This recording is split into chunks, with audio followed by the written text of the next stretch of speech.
Necile broke the law. The law was that the nymphs stayed in the wood and that mortals, humans, us, stayed out. And she broke the law and brought the baby in. And she wasn't, it's like Ack was like, "You broke the law." She's like, "Well, you interfered first." And Ack was like, "Okay, fair enough, good point. One time, this one time, we will allow an infant to be adopted by the immortals." Because Ack saw that if they started adopting all sorts of little foundlings, humans and mortals, that what would happen is that eventually the humans would grow old and die, and the immortals would be bound up caring for them and would lose their idyllic life. Because here you have Necile, and she's in the woods and caring for the woods. And while an individual tree may grow and die over the course of centuries, the forest itself replenishes itself. So you have a tree grows, it casts seeds, the seeds grow into little trees. The big tree eventually dies, but the little trees keep growing. And there are some woods where the trees themselves don't really die. Aspens.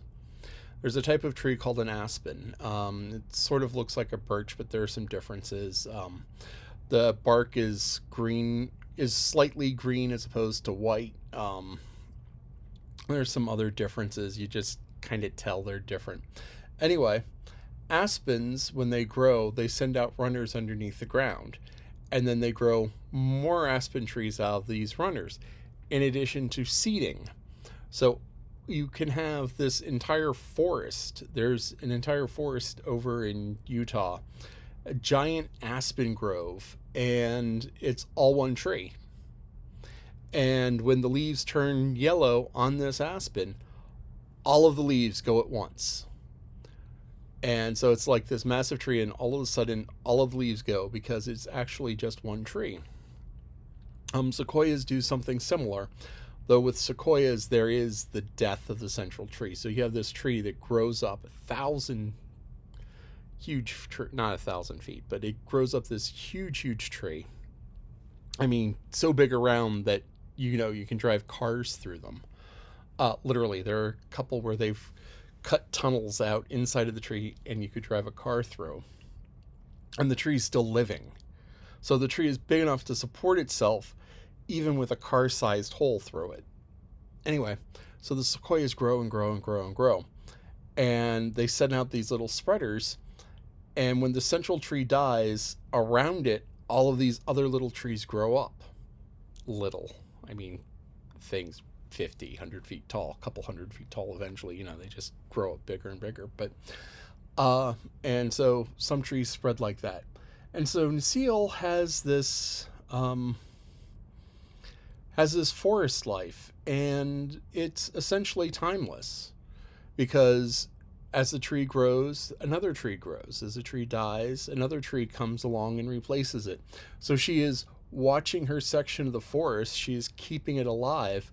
But at the same time, it's sort of a timeless thing, because, the trees are being replaced, and, the birds come and go, but it's always, oh, here are the robins. Here are and it may not be the same robin, but it's always a robin, and it's always a sparrow, and it's this sort of constant change, but at the same time, it stays the same. And Ack was afraid that once you started involving people, and you started getting attached, because this was something that Necile saw, and she fell in love with the child. And it is so easy to fall in love with children, because children are so wonderful. Children are the greatest blessing. And Ack was like, if the immortals start chasing children, then they will lose their place. They will fall into life's frustrations. So Ack was like, well, I can't break her heart now, because, she has the child, and she had a good point that I saved it first. So Ack is like, fine, this one time, this one child, and we will see what happens with this one child.